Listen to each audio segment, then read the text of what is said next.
Hey YouTube, it's Bugout, and this is my coverage of SHOT Show 2017. I'm at the Spyderco booth speaking with Eric Glesser, and part of the reason for this voiceover is because I had issues with the audio, but I'm going to just share with you some of the things that Eric spoke to me about, and these are going to be 5 of the more affordable options rolling out in 2017 from Spyderco knives, and you can see them as compared with other knives on the table to kind of give you an idea. So there's more than 5 knives on the table, but there are 5 specifically that I'll be talking about in this video.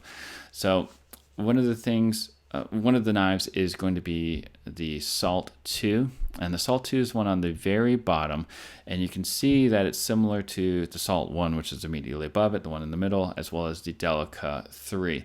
It takes a lot from this Salt 1 and kind of improves on it by incorporating some of the Delica 4 design. The Salt 2, like I said, the one that's below, is thicker and more robust than the Salt 1. And it's going to have a similar pocket clip, just like very similar to the Delica 4. And like I said, the Delica 4 is the one on top. It also has a wider thumb hole than the Delica 4, so it shares that with the Salt 1, but it also has a more robust tip than the Delica. And it also has the bidirectional texturing that the Delica 4 has. So moving over to the Tasman 2, you can see the Tasman 2 on bottom and the Tasman 1 above it. It also is going to be thicker. It shares that with the new Salt 2, and it also has that bidirectional grip that the new Salt has.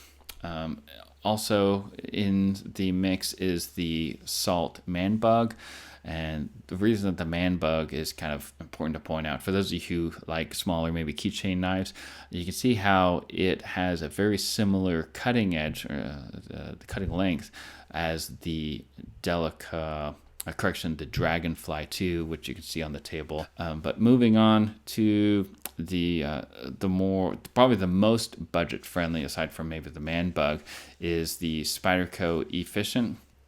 And the Spyderco Efficient is, for those of you who have the Spyderco Tenacious like I do, and you'll see that here shortly, you're going to see there's going to be a lot of similarities, not just from the country of origin, which is China, but also the G10 handles. However, the differences are going to be there's a lot more rounded edges, and that's basically going to help with any sort of hot spots whenever you're bearing down on the knife.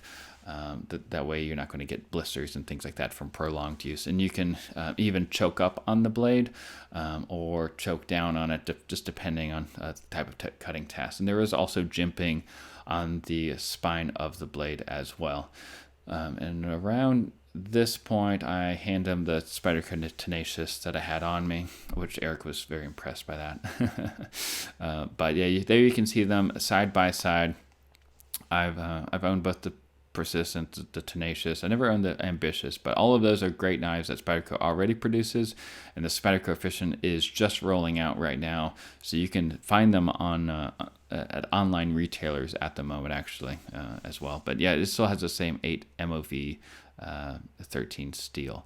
And then the last knife is going to be the UK pen knife. And one of the cool things about this is an existing model, however, just a different steel. This is the S110V steel. For those of you who are in the UK, I get a lot of questions from my UK viewers. What are some good knives? Well, this one is slip joint, and it's designed so that if you're using it, it's not going to fold over on you because it has that finger choil, as you can kind of see right there. It's just going to fold onto the finger choil. That way you're not cutting yourself if you bear down on it.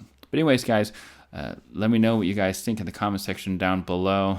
These knives range anywhere between $30, $50, and even up to $80 at the last knife. So let me know what you guys think. Y'all stay safe out there, and remember, it pays to be prepared. God bless. I'd like to thank ThruNite for sponsoring my trip to SHOT Show 2017. As y'all know, I own and review a lot of outdoor and everyday carry gear, and I recommend ThruNite flashlights due to their affordability and durability. Be sure to check out links to my favorite ThruNite flashlights in the description box below so you don't get caught in the dark. Remember, it pays to be prepared.